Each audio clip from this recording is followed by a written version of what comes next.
Tower Fantasy announces a new server with a focus on the MMO over gacha. Okay, moving on. I'm kidding. Actually sounds kind of cool. I might try out Tower Fantasy because of this. It seems like they learned a lot since the game launched. They did. What I've been told, what I've read online is that they shifted up staff members. I don't know if it was in China or global, but things have been handled a lot better recently. Let's take a look. Tower Fantasy announces a new warped server for China with a bigger focus on the MMO aspects of the game. A bigger focus, but not a main focus still. There's gonna be no gacha, so how are they gonna monetize the game if people aren't spending money on the gacha? Does that mean they're gonna introduce other things that make the game much more pay to win? Trading with other players, that's a huge win. I don't know why MMOs wouldn't include trading by default. An in-game economy, that actually sounds really good. A guild hub, okay. New combat mechanics, so I mean, that's interesting. I don't know really what that would entail. Free weapons and cosmetics through playing the game. I mean, that sounds really good too. But they state free weapon. Does that mean you can buy weapons too? It says there's no gacha. No gacha. Free weapons. But if they have to clearly define there are free weapons, does that mean there are paid weapons? Here's a Billy thread or video. I guess this has been translated here. It has. Okay, good. Dear executors. Hello everyone, this is Sky from the Tower Fantasy dev team. Thank you for accompanying Tower Fantasy on its 3.5-year journey. Half of 2025 has already flown by, which is crazy. We're already at the end of July. This year marks a major shift for us. We've taken full charge of the game's global operations and begun a far more challenging adventure. Alongside this, we launched version 5.0 Kylo, bringing the stage of exploration into outer space. I remember looking at that trailer with the kid going, carrot, carrot, carrot, where we journey through the stars with you. As the first game I've deeply participated in throughout my career, my feelings toward Tower Fantasy are disappointment. Oh, complicated. Beyond being a developer, I'm also an executor like you. I hope the game thrives, and I hope our players always have something to enjoy. So, at the right moment, let me now introduce what may be the most exciting change coming to IDA, the new Warped server. Why the hell is it starting in August? The Warped server enters full development, launching in August 2025. Wait, enters full development, launches next month. That's not a long development cycle. No, granted, it's probably been in development for a while, but I'm guessing it's just been kind of like a side project up until this point.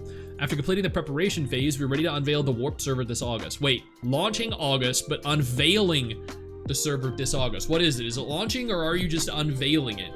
You've just completed the preparation phase and you're gonna just immediately launch it without testing. This is like the Tower Fantasy Classic server thing all over again, I think. So great idea. I don't know how they plan on successfully captivating players and maintaining attention if they don't test this thoroughly beforehand. They still don't have proper controller support. Truly listening to what players want. We've studied recent trends in gaming and observed one thing. There's still a huge unmet demand for true anime style MMO. That is true.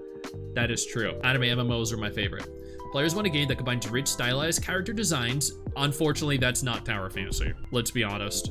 Tower Fantasy's character designs are the worst of all the big open world gacha games. Worst of all the big gacha games in general. I mean, Wuwa, Star Rail, Zenless, even Genshin, Nikke, Blue Archive, Arknights. I can name literally dozens of gacha games that have better looking characters than Tower Fantasy. And story... I'll be honest, that is one thing I never saw Tower Fantasy praised for its story. With the large-scale dynamic gameplay of an MMO, open economy, strategic combat, meaningful multiplayer, that all sounds good though. Merging these two genres is a delicate art. Many games fall into one of two traps. They become gacha traps with a heavy paywall. This is literally, they just outlined their own game, Tower Fantasy. Or they rely too heavily on character monetization, creating unfair gaps between players. I mean, both of these are literally just staples of the gacha genre. We've learned from both the successes and mistakes of others, and yourself, you can admit it, one of the most damaging parts of Tower Fantasy is its power creep.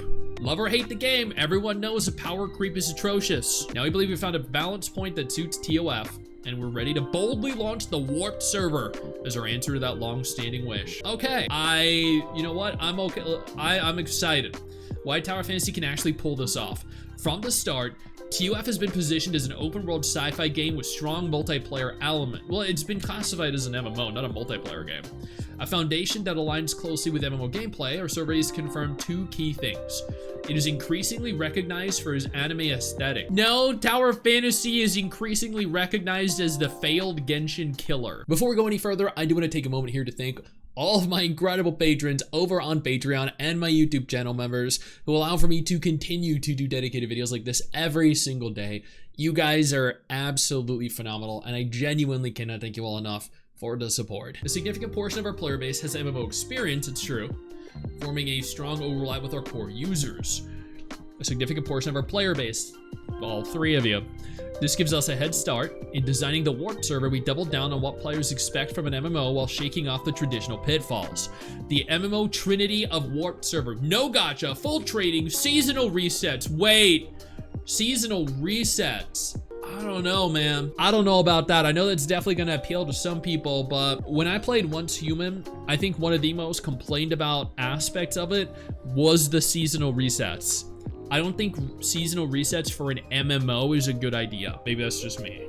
I don't know. I loved the game besides that. Right, Queenie? Yeah, Once Human was such a good game, and Mrs. Stix loved the hell out of it, but I couldn't continue playing it knowing that there were seasonal resets.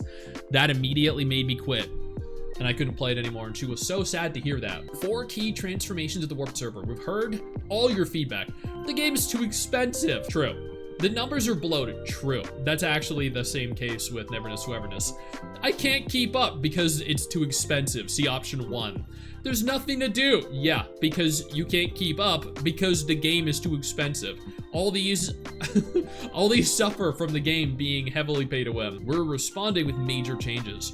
All weapons are now free. All weapons. So no purchasable weapons at all. Okay. We're removing both the weapon gacha and the matrix gacha systems. No more endless battles with RNG or price tags. From day 1, 6 powerful weapons, including popular loadouts and characters, will be free. 6 weapons only. All the characters that are available in-game, like 40, 50, 80 different characters that are available in-game, and you chose 6 weapons only. More weapons can be unlocked through daily logins, not purchases. Okay. So the longer you play, the more you have access to. Even fashion items, premium cosmetics, and mounts will be made available through gameplay events. No red nucleus, no pulling, no cost, just play. We're also gradually releasing older limited cosmetics, outfits, accessories, mounts, etc. through event shops where players can collect shards and craft them over time. But once again, how's the game gonna be monetized? If all of this is free, you have to make money somehow. We haven't heard anything about premium outfits, premium weapons, anything. A battle pass, a VIP membership, nothing. Open player trading. We're putting the power back into players' hands. Core resources like matrices, cosmetics, and crafting materials will be tradable, making farming and trading both meaningful and rewarding. To support this, we're launching a new dual market economy, a trade house and an auction house. This empowers all types of players, whether collectors, traders, or gold farmers, to find their place in the economy. We want to become the first real side hustle anime MMO for young players. And herein lies the issue. 99% of people that played Tower of Fantasy quit, and they don't want to come back. So all of this sounds great until you realize the vast majority of people that are gonna play this new version are the people that are already playing the current version. None of this is gonna really be, like, people are gonna look at this and be like, nah, I don't believe it. They made too many mistakes, they burned too many bridges. That's not enough to really, like, you need to work on how your game is perceived from the outside. Seasonal structure to control power. Like, what do you all think about it, chat? The graphics are worse than Peak of Combat. This screams NFT. There has to be something like a monthly pass. To reduce long-term fatigue and catch up pressure, Warp Server introduces a seasonal model. Gear and power levels reset or rotate periodically so everyone has a chance to start fresh and compete. So you're just gonna constantly reset. You'll level up, you'll unlock gear, you'll unlock weapons, and then it will reset and you'll go back down to nothing. And you go to start from the bottom and work your way back up. New players will receive automatic level boosts and group content to help them catch up. Seasonal rewards include time-limited skins, cosmetics, and exclusive ranking titles. Multiplayer content will offer better rewards, encouraging group play.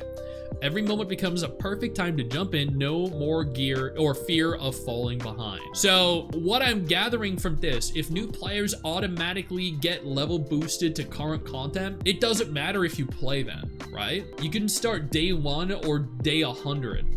And you'll be level boosted to current content so that there's no sense of accomplishment then, really, since everyone will just be boosted to have the same stuff anyway. Like, I don't think they understand really like what makes an MMO enjoyable. In an MMO, right, one of the most popular things to do is walk around a town, walk around a city with that epic 0.01% mount, with that epic set of gear that nobody else has, because you have the best guild in the game, the best gear in the game. You're one of the top 1% of players. This right here does not reward that. This does not motivate you to achieve that, because everyone is gonna have the same chance. Everyone is gonna have the same everything. No fear of falling behind, which means no sense of actual accomplishment. Are you collecting materials in Tower of Fantasy? Yeah, they don't seem to understand MMOs in general. That is what I'm gathering from this. Yeah, this is not, I think, what they were hoping for with this. I am a huge MMO fan. I've been playing MMOs since I was like 13. I've been playing them for like 2 decades now, essentially. A little over. I know what makes a good MMO and what makes a bad MMO. Participation trophy, the MMO, pretty much. Those people who quit TOF return to TOF to give it a second chance, yeah. Only skill and personal taste will mark the difference. Yeah, the only difference is gonna be how good or bad you are at your character, which then, again, provides no actual genuine sense of accomplishment. Enhanced social systems. We're building deeper social and guild features to welcome all types of players. Whether you enjoy combat, life skills, roleplay, or casual interaction. Key additions include guild bases, which is actually really cool. New co-op activities such as guild dances. Did anyone actually, I'm gonna be honest, yeah, I've never, in all the MMOs I've played, I've never thought to myself, man, I wish I could go dance with Johnny. Yeah, buddy. Johnny, you want to go dance in our guild hall? Yeah, a strip club. There be what the hell? Okay. Parades, recruitment boards, gifting systems, real-time combat bonding. In group activities, players can now activate team ultimate skills, beat special conditions during boss fights to trigger a dramatic QTE cinematic combo unique to your characters and your weapon. That actually doesn't sound bad at all. It sounds kind of cool. The co-op activities though sound kind of ridiculous. We've polished every frame of these sequences, bringing that flashy, but you don't plan on testing it though. Bringing the flashy over-the-top anime energy straight into your shared battles. The feeling of fighting side by side with friends will never be the same. What's next? Honestly, Warped Server is a massive transformation. It touches every corner of the game. It touches progression, exploration, economy, combat, cosmetics, and more. We can't cover it all here, but we'll continue to share info soon. Warped Server co-creation plan launching August 2025. Now, we know what you're thinking. TOF, aren't you biting off more than you can chew? Okay, how did they know what I was thinking? That is definitely what I was thinking. Holy crap! How will this affect the main and the reboot servers? Wait, the reboot server still exists? Well, that's news to me. We hear you, and it's true. Running multiple servers is no small feat. Well, I mean, WoW does it with WoW Classic and all the other WoW variant servers. With years of dev experience, Unreal Engine support, and a well-trained team, we're confident in delivering stable updates across all servers. Like, isn't that just gonna stretch the game even thinner? The dev team even thinner? You're running TOF reboot, you're currently developing NTE, and then you're gonna have to devote time, effort, and resources to TOF Warped as well? Stretching your team a little thin. WoW has WoW money to run them all, unlike this, yeah. This is a bold experiment. Oh no. Oh no, it's an experiment. Some say it's risky, but we believe innovation demands courage. True. Yeah, risk it all. Go balls deep, chat. Because let's be real, how many chances do you get to truly change the game? When we say take your fantasy and leap forward, we mean it. Okay, you know what? Some of this sounds very good. More of this does not. What I'm gathering from this though is that they don't really understand what MMO players want, and they're just trying to make it more multiplayer friendly and less pay to win or not pay to win. They did not touch on the business model, the monetization at all. We officially launched this August. We want executors who dare to speak up and challenge us to make this the best it can be. Feedback will be gathered through surveys and small scale tests, so stay tuned. Okay, so we're doing tests. I am more than happy testing this and streaming it live. I would be more than happy to test it and see if it's actually any good. As next to, I've played that quite since 2 years ago. I could drop by and try it. Yeah, we should always try. We should try everything. Every new gacha, every new MMO. That way we can say whether it's good or not. That way you have a basis with which to either compliment or criticize. You shouldn't compliment or criticize something without first trying. At least that's how I like to see it. But that's interesting. It's very interesting. We have heard nothing about monetization though, or the business model, other than everything will be free. But how are you planning on making money, especially when you're going to be devoting time and resources to the further development of it? I know you think that you just hit the end of the video, and technically, yeah, you have. And I know your first reaction is to close out of it at this juncture, but don't. No, instead, I urge you to take a moment here and click one of the videos on screen that are coming up in just a moment, so you remain up to date with everything going on in the gacha genre. Trust me, you're not going to regret doing so. Stay flaccid.